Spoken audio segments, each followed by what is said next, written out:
Precious and Victory were friends from childhood. They grew up in the same small town, played on the same dusty roads, and shared the same dreams as young girls. People in the community always saw them together. If you saw Precious, Victory was not far. If Victory was laughing, Precious was beside her. They promised each other many things while growing up. They promised that no matter what happened in life, nothing would separate them. They promised that when one of them got married first, the other would be the chief bridesmaid. They promised to grow old together as friends. But life has a way of testing promises. As they grew older, people began to notice the difference between them. Precious was calm, gentle, and kind. Victory was smart, outspoken, and very ambitious. While Precious believed that her time would come naturally, Victory believed that she must take life by force. Years passed, and both of them reached marriage age. In the town, people began to ask questions. Which one will marry first? Who will find love first? Victory always smiled whenever such questions were asked. But inside her heart, she was afraid. She feared being left behind. Then one evening, everything changed. Precious came to Victory's house with excitement written all over her face. Her eyes were shining, and her voice was shaking with joy. She told Victory that she had met someone. His name was Emmanuel. Precious said Emmanuel was kind, patient, and respectful. She said he listened to her, prayed with her, and treated her like gold. She said he was everything she had ever dreamed of. This man is my dream come true, Precious said happily. I feel safe with him. I feel loved. Victory smiled. She laughed. She congratulated her friend. But that smile was not real. Inside Victory's heart, something dark began to grow. Jealousy entered quietly and sat there. She began to ask herself painful questions. Why her and not me? Why is her life moving forward while mine is standing still? Why should Precious be the first? From that day, Victory was no longer at peace. She pretended to be happy for Precious. She helped her pick clothes. She listened to her talk about Emmanuel. But each word Precious spoke was like fire burning Victory's heart. At night, Victory could not sleep. She kept thinking of Emmanuel.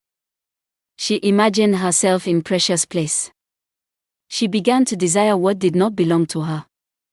Soon, jealousy turned into anger. Anger turned into hatred. Victory made a decision that changed everything. One night, she covered her face and went far away from town. She visited a feared herbalist, a man known for evil works. A man people avoided. She told him she wanted her friend to run mad. She said she wanted to destroy Precious so she could take her place. She did not care about friendship anymore. The herbalist warned her. He told her that evil always comes back to the sender. But Victory did not listen. Her heart was already dark. Whatever the herbalist did, worked. Not long after, Precious began to change. She started talking to herself. She laughed at nothing. She cried without reason. Sometimes she did not recognize people. The town was shocked. How can such a calm girl suddenly run mad? People asked. Emmanuel was broken. But he did not leave. He stood by Precious. He took her to hospitals.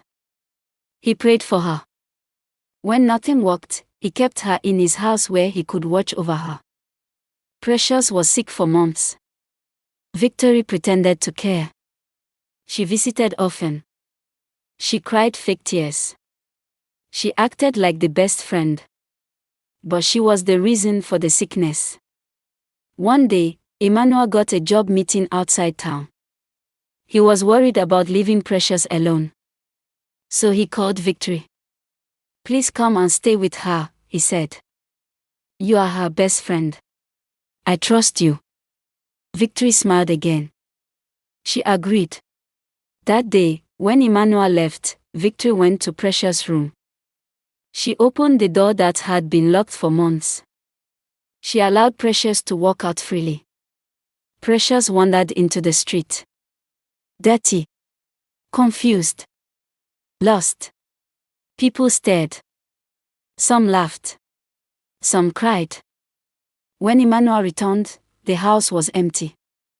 Precious was gone. And Victory pretended to be shocked. Precious disappeared into the streets, lost and confused. Her mind was clouded by the madness that Victory had caused. She wandered aimlessly, calling out for Emmanuel, calling out for her home, calling out for the life she once knew. The townspeople were worried. Some wanted to help her. Some avoided her, afraid of her strange behavior. She became a shadow in the streets, a fragile girl consumed by the evil work of her supposed friend. Meanwhile, Victory returned to Emmanuel's house. She acted sad, worried, and devastated. She pretended that she had tried to stop Precious from wandering off. She shed fake tears and spoke words filled with false concern. But deep inside, Victory was smiling. She believed her plan had succeeded. She thought Emmanuel would now see her, the one who cared for Precious, as the perfect replacement. Days passed. Emmanuel searched for Precious tirelessly. He posted notices in the town. He spoke to the community, asking anyone who saw her to help. But still, she was missing. Then, something strange happened. Precious, though wandering, began to show signs of clarity. At first, it was small. A moment when she remembered Emmanuel's smile. A moment when she recalled the gentle way he always treated her. Then another moment, she remembered her mother's voice, her childhood laughter, and the games she and Victory once played. Her mind, clouded by the evil, began to fight back. Her heart remembered love. Her soul remembered kindness. Slowly, she returned to herself. One rainy evening, as Victory slept soundly in Emmanuel's house, dreaming of the life she thought she would steal, Precious stumbled back into town. She was weak, hungry, and dirty, but she was free. She went straight to Emmanuel's house. Victory, still pretending to be innocent, opened the door. She smiled at Precious, but Precious' eyes met hers. In that moment, Victory saw something she had never expected: clarity. The friend she had tried to destroy was back, stronger than ever. Precious' gaze burned into Victory's soul. She didn't speak at first. She just walked past her, straight into Emmanuel's arms. Emmanuel embraced her. Tears fell down his cheeks. He had never stopped loving her. He had never given up.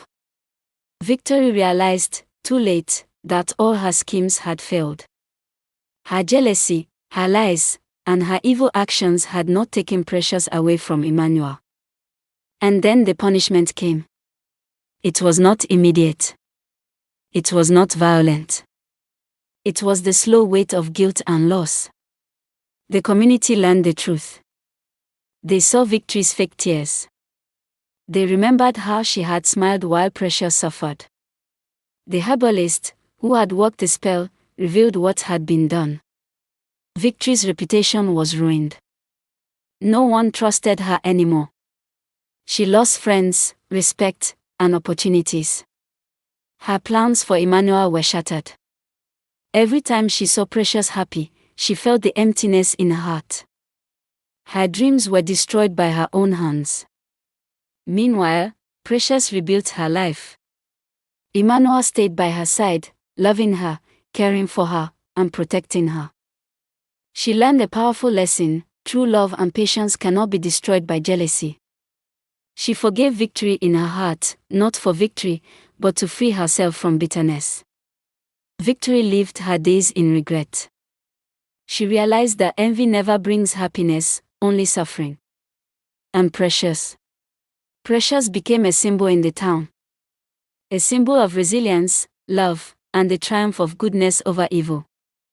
The moral of their story spread far and wide. Jealousy may try to destroy, but love, patience, and truth always prevail.